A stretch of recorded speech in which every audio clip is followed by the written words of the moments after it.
Both sides in the Sean Diddy Combs case have until today to give answers for how the music mogul has been communicating from jail. I was about 15 years old, and I remember him just sitting down with me, being like, this is kind of like what you got to do, Aaron, in your future. And okay, you're a grown man, and when Michael Jackson was alive, you are backing him, you are up his, you are kissing his.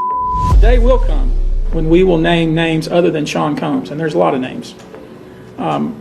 It's a long list already. And of course, I already know who some of these individuals are. Because my next guest just testified before a federal grand jury. He says he was in possession of a trove of digital evidence from Diddy's freak-offs and parties. In a dramatic turn of events, the tension in the courtroom reached a fever pitch today when Sean, Diddy, Combs' attorney stormed out in disbelief. A bombshell of new evidence emerged, shaking the already turbulent legal battles against the hip-hop mogul to their core. The walls seem to be closing in on Diddy as shocking new allegations surface almost daily. What was once a carefully curated public image now seems to be rapidly unraveling. This time, the evidence reportedly ties Diddy directly to a series of disturbing claims in the lawsuits, claims of violent outbursts and disturbing, bizarre parties that paint an alarming picture of his private life. Those who have been close to him now speak out, revealing stories that suggest a darker side to the entertainment giant than anyone could have ever imagined. Diddy, once seen as untouchable, now appears visibly shaken as the carefully constructed facade of success and power crumbles before the world's eyes. The lawsuits, which have been building over time, paint a disturbing pattern, allegations of physical violence, controlling behavior, and the intimidation of people around him. Victims who once feared retaliation have now come forward, emboldened by the mounting pressure, each new revelation like a brick in a wall that's now too high to climb. What's even more shocking is Diddy's response to these allegations. From anger to outright frustration, it's clear that the mogul feels the heat of his legal troubles intensifying. As new details surface, it seems like no amount of power or influence can protect him anymore. But what exactly was the evidence that turned the tide in such a dramatic way? What could have caused such a stir? Let's break it down and take a deeper look into this unfolding scandal. Things are not looking good for Diddy. As the evidence against him mounts, his reputation begins to fade. After everything that has happened, you'd think that he would show some sign of remorse, that he'd back down and reevaluate his actions. But no, Diddy continues to stand his ground, showing absolutely zero guilt. His only regret seems to be that he got caught, not that he's done anything wrong. Even when his home was raided by authorities, the world watched as his secrets were laid bare. Yet, Diddy didn't seem to care, fully confident that his power would shield him from the consequences. During those searches, agents seized evidence of the crimes charged in this indictment. They seized firearms and ammunition, including 3 defaced AR-15s and a large-capacity drum magazine. They also seized evidence of the freak-offs, electronic devices that contain images and videos of the freak-offs with multiple victims. And they seized cases and cases of the kinds of personal lubricant and baby oil that Combs' staff allegedly used to stock hotel rooms for the freak-offs, more than 1,000 bottles altogether. But the legal drama is far from over. Federal prosecutors have now accused Sean Diddy Combs of breaching jail regulations, revealing a more sinister side to his actions than anyone could have imagined.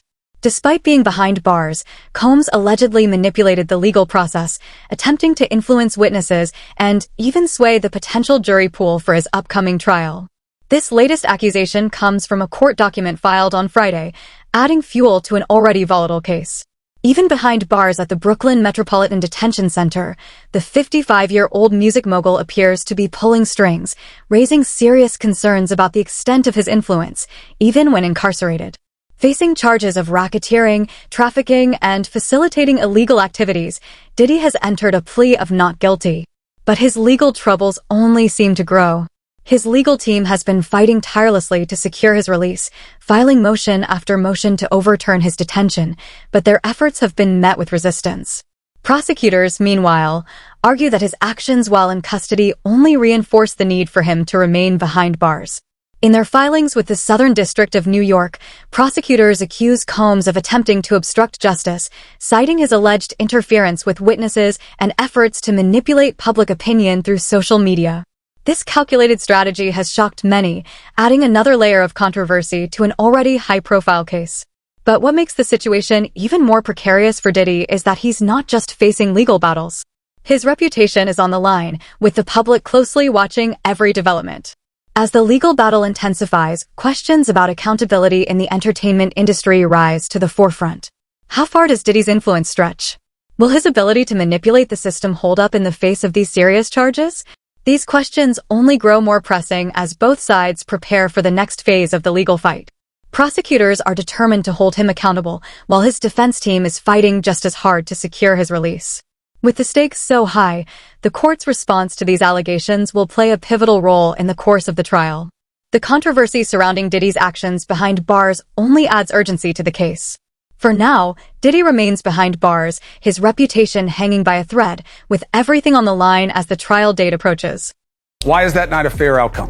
What he did here is on a magnitude of unlike anybody else you could imagine. It's difficult for many to fathom just how far Sean Diddy Combs is willing to go to protect himself and his empire. Despite being in federal custody, he seems to have orchestrated a full-blown campaign from behind bars.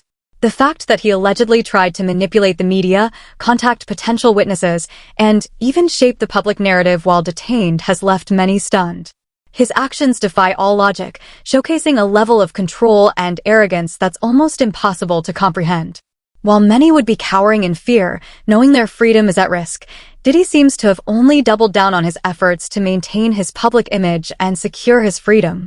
From behind bars, he's allegedly reached out to family members and fellow inmates, and even used social media to advance his agenda. What's even more shocking is that his influence extends even further, reportedly using third-party phone calls to manipulate and intimidate those involved in the case. One of the most disturbing aspects of these revelations is the alleged conversations between Diddy and his family members. Recorded calls suggest that he actively monitored the engagement metrics on social media posts, telling his family exactly how to craft narratives that would sway public opinion. These strategies were seemingly designed not just to gain sympathy, but to directly influence the potential jury pool, an act that prosecutors argue constitutes a serious attempt to obstruct justice. But it doesn't stop there. According to the prosecution's filings, Diddy's actions go beyond media manipulation. The recordings reveal what seems to be a plan to pressure victims and witnesses into silence or force them to provide favorable testimony for his defense. Conversations allegedly detail Diddy instructing his family on how to blackmail and coerce those who may be key to his case. This disturbing new evidence paints a picture of a man who is willing to go to extreme lengths to protect his freedom, no matter the cost. Do not entertain none of this nonsense and nothing over the phone. I'm gonna need you to get rid of all the leftover pizza boxes. The what? All the boxes left over from the pizza. All the boxes. Okay. New revelations are adding weight to the argument that Sean Diddy Combs is actively obstructing justice while behind bars. Prosecutors have laid out a disturbing case, claiming that Combs has violated prison rules, tampered with witnesses, and attempted to manipulate jury sentiment, actions that, they argue, show why he should remain in federal custody as his trial approaches in May. These allegations not only complicate Combs' legal defense, but also continue to tarnish his already damaged public image. As the case unfolds, each new filing reveals what prosecutors describe as a coordinated effort to undermine the judicial process. In their motion to deny bail, prosecutors wrote that there is no set of conditions that could guarantee Combs is not a flight risk or a threat to the safety of others. They also raised concerns about his proposed 24/7 private security, arguing that it wouldn't be enough to control Combs' influence. According to the motion, he has demonstrated a disturbing ability to manipulate others to do his bidding, whether they're employees, family members, or fellow inmates at the Metropolitan Detention Center.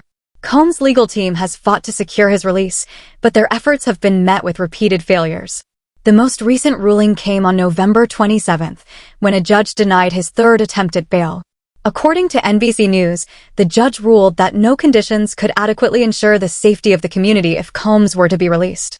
His attorney, Mark Agnifilo, had proposed an alternative, a move to a monitored 3-bedroom apartment on Manhattan's Upper East Side. Under this plan, Combs would have no outside communication except with his legal team, and a private security firm, Patriot Security, would monitor the apartment 24/7. However, the prosecution argued that such a plan wouldn't be sufficient to protect the public or the integrity of the judicial process. They emphasized Combs' alleged actions while in custody, such as contacting potential witnesses and victims, which painted a troubling picture of the risk he poses. As the May trial looms closer, the judge ultimately sided with the prosecution, ruling that Combs should remain in custody at the Metropolitan Detention Center in Brooklyn. Agnifilo, in his defense, pointed to a similar case involving former Abercrombie and Fitch CEO Mike Jeffries, who was granted bail under home confinement with GPS monitoring despite serious charges. Agnifilo argued that such a precedent should allow for Combs' release under strict conditions. However, prosecutors strongly disagreed, arguing that Combs' history of interference with witnesses and his ability to manipulate those around him make him an exceptional risk. Prosecutor Christy Slavic argued during the November 22 court hearing that Combs is essentially paying his way out of custody. She described him as a flight risk, a danger to the community, and someone who is actively working to obstruct justice. He continues to flout the rules, Slavic said, and is trying to subvert the integrity of these proceedings. The prosecution raised particular concerns about the private security firm proposed to monitor Combs at his Manhattan apartment. They argued that it would not be enough to prevent future attempts at violence or obstruction. Combs' defense team, led by attorney Alexandra Shapiro, countered these claims by arguing that a birthday post shared by his children was innocent and did not indicate any misconduct. They also pointed out that Combs is already facing significant negative publicity and argued that his public statements and social media posts are protected by his First Amendment rights.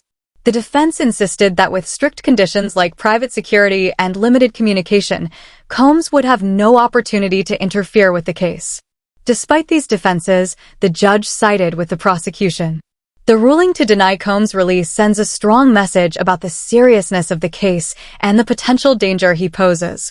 The troubling allegations of witness tampering and witness intimidation, especially involving his family reaching out to victims and witnesses, continue to hang over him.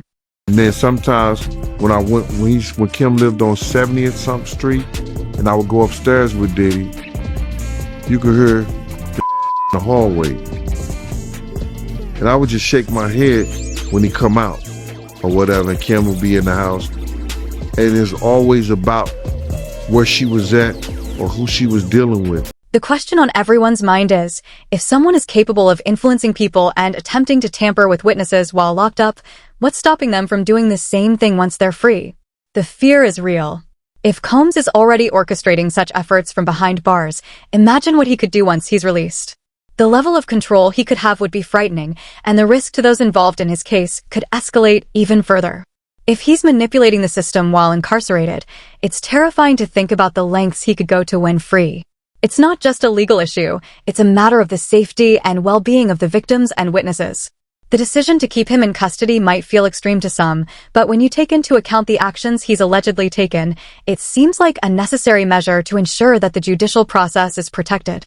There's a genuine concern that if he's released, he could directly contact these individuals, trying to pressure or sway their testimony, compromising the integrity of the trial. But the issue doesn't end with legal tactics. There's a disturbing history of alleged violence that can't be ignored. One of the most shocking moments that raised serious red flags about Combs' character was the viral video showing him physically striking his ex-girlfriend, Cassie, in broad daylight in a hotel lobby. The footage, which was widely circulated, showed Combs hitting Cassie in a public display of aggression. This wasn't a private incident. It happened in front of witnesses, sending a chilling message that his violent tendencies are not confined to closed spaces. This incident, witnessed by many, gave a glimpse into the darker side of Combs' personality. It raised serious questions about his potential for violence, particularly in high-stakes situations like his current legal battles. If he's willing to resort to physical force in such a blatant and public manner, what would he do if he's allowed to intimidate or control those involved in the case? The video has become a key point in discussions about his behavior, painting a picture of someone who uses physical force to manipulate and control those around him. Considering this history, the fears about him influencing or intimidating witnesses while in custody take on even greater significance. If he's capable of violent outbursts in public, what would he do behind closed doors, especially with the power to reach out to key individuals involved in the case? The video only adds weight to the argument that Combs should remain behind bars. The stakes are high, and the potential for him to continue to intimidate or manipulate individuals involved in the trial is real. This isn't just about legal strategy, it's about protecting those at risk, ensuring that the judicial process is not compromised, and safeguarding the integrity of the case. But that's not the end of the troubling allegations. A new lawsuit has surfaced, and this one could change everything. Fashion designer Brianna Bontgolan has filed a lawsuit in Los Angeles, accusing Combs of a terrifying act of violence that occurred in 2016. According to Bontgolan, she was at the home of Combs' then-girlfriend, Cassie Ventura, when Combs allegedly dangled her from the balcony of a 17th-floor apartment. The details of the lawsuit paint a chilling picture of abuse and intimidation that goes far beyond what anyone might expect. The incident allegedly took place during a night Bontgolan spent at Cassie's apartment. According to the lawsuit, Combs became enraged, shouting and banging on the door. When he finally entered, the confrontation escalated quickly.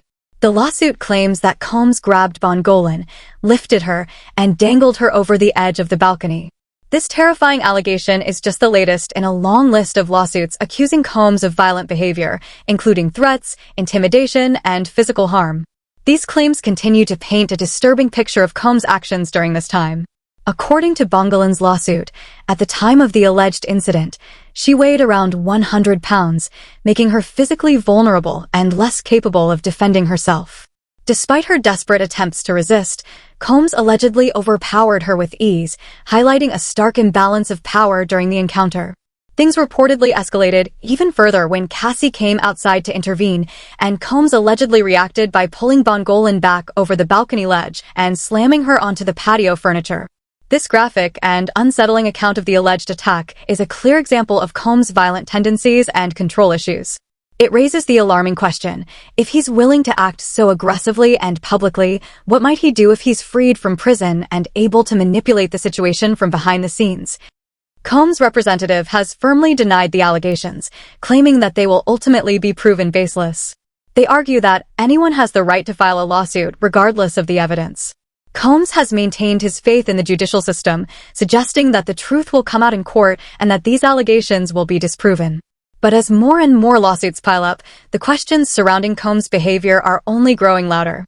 The public image of the music mogul continues to tarnish, and with this new lawsuit in particular, it's clear that the legal system will have to grapple with the truth behind these accusations. In addition to the terrifying claims made by Bontgolan, the lawsuit also reveals that she had endured a long history of intimidation and threats from Combs throughout their professional relationship. According to her, these behaviors started when Combs first approached her to collaborate on various projects, including a clothing line and album cover art. The lawsuit suggests that this pattern of abuse and manipulation was not an isolated incident, but part of a broader campaign of control over those around him. At this point, it's impossible to ignore the serious nature of these allegations. Whether or not they'll hold up in court is yet to be seen, but the picture they paint is one of a man with a disturbing history of violence, intimidation, and manipulation. His public image is crumbling, and each new lawsuit only adds fuel to the fire. The question now is, what happens next? Can anyone be sure that Combs won't continue to intimidate or sway those involved in the case if he's released? How much danger are victims and witnesses truly in? And what does this all mean for the future of the trial? This latest lawsuit only deepens the mystery surrounding Combs' character, and the legal battles ahead will only reveal more. What happens next is anyone's guess, but one thing is certain: the story of Sean Diddy Combs is far from over, and it's only getting darker by the day. So, what do you think? Do you believe these allegations are true, or is this all just a smear campaign?